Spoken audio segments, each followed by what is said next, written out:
फिर एक बार स्वागत है आपका विजनो वेशिया वॉइस ऑफ कम्युनिटी कार्यक्रम में। आज के कार्यक्रम की शुरुआत हम करते हैं उस मुलाकात से जिसमें Hindu temple society of north America की अध्यक्ष डॉक्टर उमा मैसूरेकर ने हमें बताया आने वाले विशेष जीर्णोद्धार और महा कुंभाभिषेक उत्सव के बारे में।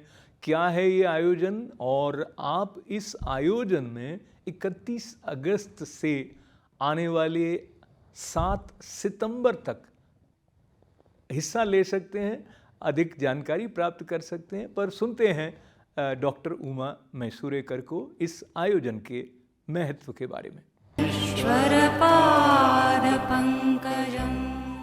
नमस्कार and pranam Uma ji. Such a pleasure, an honor and joy to be sitting with you. And as I speak to you, we are almost around that festive phase which always energizes devotees, not just in New York, but people come from different cities of America. And indeed, there are musicians and priests flying from India. In addition to that, this year it is Jeernoddhar as well as Maha Kumbhabhishekam. So let us begin with the significance briefly from a layman's point of view when we say Jeernoddhar, because Jeernoddhar term tells you that there is something which is being rebuilt. Is it in that context? No, namaste, namaste Jayatan. Namaste to everybody, and certainly it's my great pleasure and honor to be talking to you on this wonderful upcoming festival. See, the Maha Kumbhabhishekam Jeernoddharana simply means re-energizing the temple. And when the temple was built originally, and first consecration took place in 1977, and subsequently every 12 years we have performed. So this came as the 5th. It is understood from the Shastras, and especially the Agama Shastras, that because of continuous performance of the various pujas and the devotees coming in, exposure to so much exterior, the energy that is being produced by the different deities and also by the temple gets less and less and less. And now, therefore, as we get older, we also become less energetic. So as the temple gets older, it needs to be re-energized. And the only way we can re-energize this is by doing a whole lot of pujas, consecrations, chanting of the mantras, yagnas, which really will be done in those 5 days, a tremendous variety of pujas. And about 30 different priests will be coming from all over the place.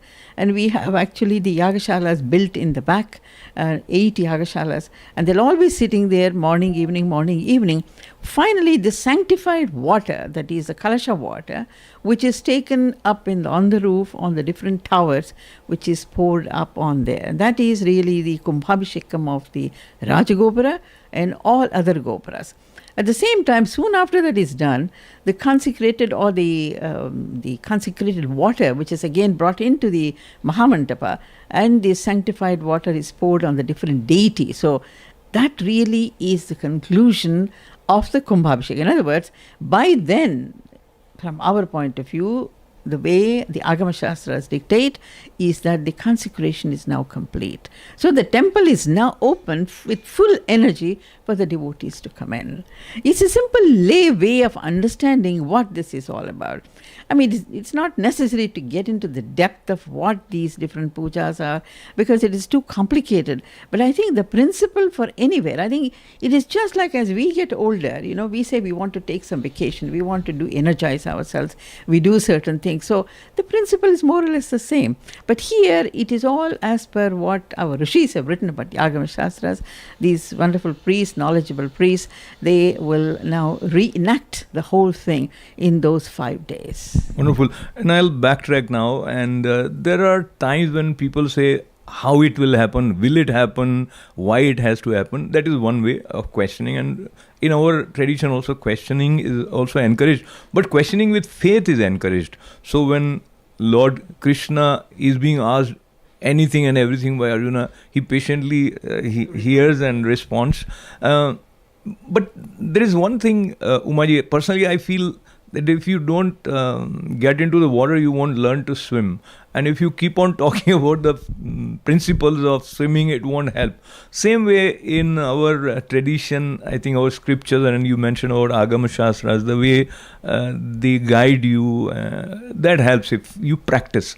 So practice, I think, is the key word here.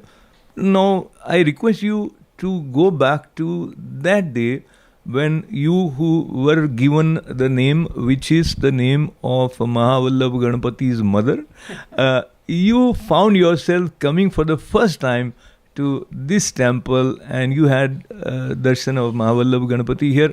I don't know whether you would recollect that particular visit distinctly or not, but with that, your initial kind of bonding with the deity here. Yeah, certainly.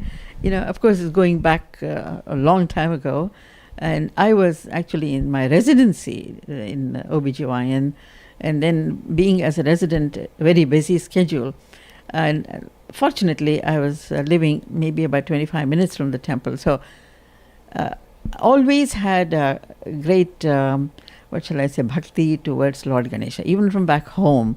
My grandfather still has a temple there, mainly of Ganesha and also for Vishnu, and so this kind of influence at home definitely made me a very strong bond with the Lord. And I used to do, not that I'm such a great doing pujas at home morning till evening, not that, but the thought process is constantly there, and I always pray to the Lord before I do anything. So that was the way I was, and I'm still here.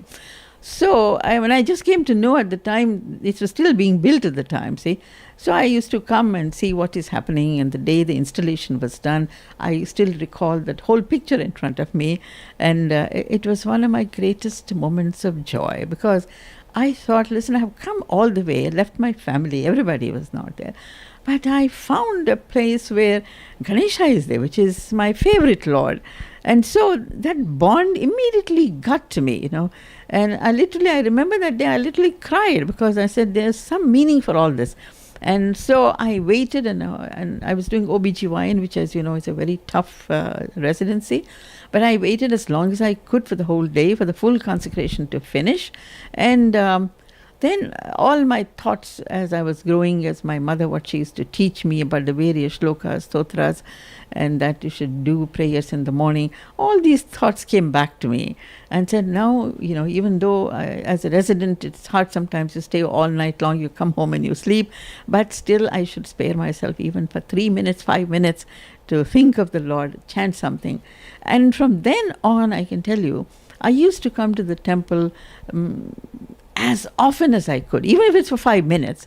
I would just drive by, go in, have darshan and go. So that each time I did, the bond only strengthened. And listening to the various chanting, and of course as you drive, you listen to some of these music and all this, that only enhances. So I think what is important for anyone to build relationship with any God, whoever it be, is to have first firm faith in the Lord.